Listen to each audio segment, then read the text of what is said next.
Salut tout le monde, j'espère que vous allez bien. Bienvenue sur cette nouvelle review d'actualité autour de l'IA. Aujourd'hui, vidéo focus mise à jour ChatGPT. On va review ensemble 14 GPTs très puissants. Alors, on est une très grande majorité à ne pas avoir accès à la marketplace ou à la création de GPTs, mais j'ai build un process qui vous permet de trouver les derniers GPTs sans avoir accès à la marketplace et c'est via ce process que je vous fais cette vidéo. Donc on est bon pour l'introduction, n'hésitez pas à vous abonner si vous souhaitez plus de reviews d'actualité autour de l'IA et on est parti pour les quelques points importants. Donc vous allez pouvoir sauvegarder les GPTs que je vais vous présenter et qui vous intéressent et les avoir directement en haut à gauche de votre ChatGPT. Un GPTs ou un GPT, c'est une instance ChatGPT avec une configuration particulière qui a pour but de répondre à un ou plusieurs besoins particuliers et je vous donne en fin de vidéo le process que j'utilise pour en trouver. On est parti pour la review de ma sélection des meilleurs GPTs et en premier on a un GPT fact-checker. Le principe est simple, vous soumettez une affirmation et le GPT va se baser sur des études et une base de données pour vérifier votre affirmation. Donc le GPT n'est pas particulièrement intéressant, mais la mécanique qu'il utilise par contre est très intéressante. On doit valider la requête avant qu'elle ne s'envoie à un site extérieur. Donc c'est rassurant de voir qu'on a le contrôle sur notre demande et l'expérience utilisateur autour de cette confirmation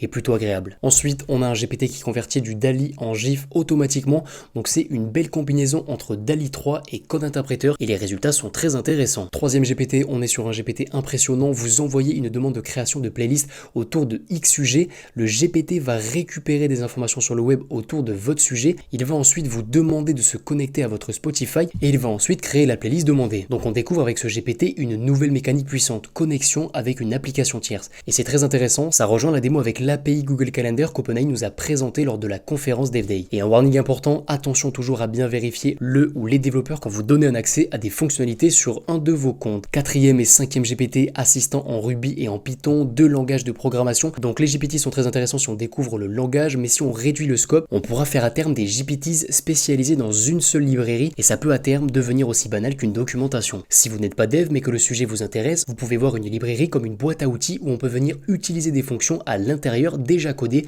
pour aller plus vite. Mais une librairie avec des centaines de fonctions et plusieurs dizaines de paramètres à chaque fois, c'est rapidement compliqué à analyser. Et c'est là où un GPT peut être très utile. Sixième GPT, Fix GPT. Alors c'est très rare, mais certains comptes n'ont toujours pas accès à DALL-E 3 ou encore CI. Et ce GPT vous propose de régler le problème. Ensuite, on a Analyse Paper, La Promesse, un GPT spécialisé dans l'analyse d'études scientifiques ou l'analyse de la preview d'une étude. Le GPT résume les principales affirmations, la qualité globale de l'étude et propose un résumé. Ensuite, on a Débat Master, on donne un simple mot et on a en retour de très bons contre-arguments sans prompter quelque chose de particulier, donc ça peut permettre de s'entraîner à débattre. Neuvième GPT, Paul Graham GPT, l'objectif vous permet de parler de vos idées avec un entrepreneur à succès et on verra de nombreux autres GPT arriver dans les prochaines semaines sur ce segment, mais se posera très sûrement une question de copyright. Avant de passer à 3 GPT très puissants, on a Fitness Bullshit Detector, La Promesse, détecter les mauvais conseils fitness et c'est très intéressant de voir que des GPT qui répondent à un besoin très précis commencent à émerger. 11e GPT, Task Manager, l'auteur de ce GPT est la personne qui passe des heures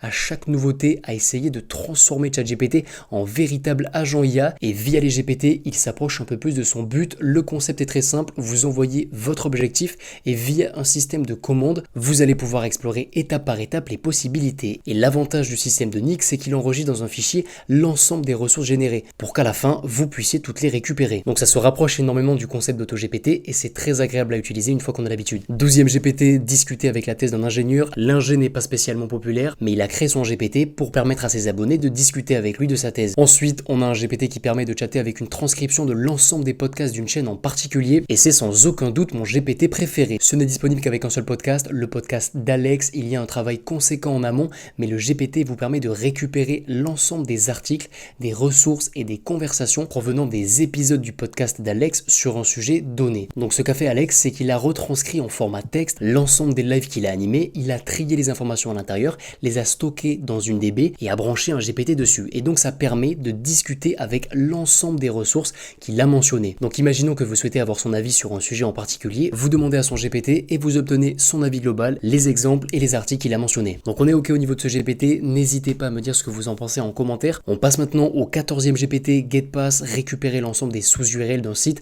Malheureusement, comme je l'ai noté, le GPT a beaucoup de mal, mais quand je l'ai testé hier soir, c'était beaucoup plus stable, donc n'hésitez pas à le tester si vous en avez besoin. Et on termine par 3 GPT que je viens d'ajouter, Professeur Chad, le but vous permet de poser des questions à un professeur annoncé comme cool et accessible, donc je l'ai testé et le format de réponse est plutôt intéressant. Ensuite, on a l'analyse d'un repo GitHub via ce GPT, les résultats sont intéressants et on termine par NomadGPT, un GPT qui vous donne accès aux données en live de nomadlist.com, un site qui vous permet de trouver l'endroit parfait pour télétravailler en fonction de plus de 1000 paramètres. Donc on est ok pour les 14 plus 3 GPT, on passe maintenant à la review de mon process, comment trouver des GPT. Et un warning juste avant de vous donner le process, vérifiez toujours les sources des GPT que vous trouverez. La très grande majorité, si ce n'est tous les GPT actuellement, ne sont pas validés par OpenAI, donc testez-les, mais faites attention à ne pas donner trop d'accès. Donc pour trouver les derniers GPT, il vous suffit de vous rendre sur cette URL. Et comment j'ai construit cette URL? J'ai analysé le schéma de l'URL des GPT et les GPT sont marqués par un /g juste après chat.openai.com. Donc il suffit de chercher chat.openai.com/g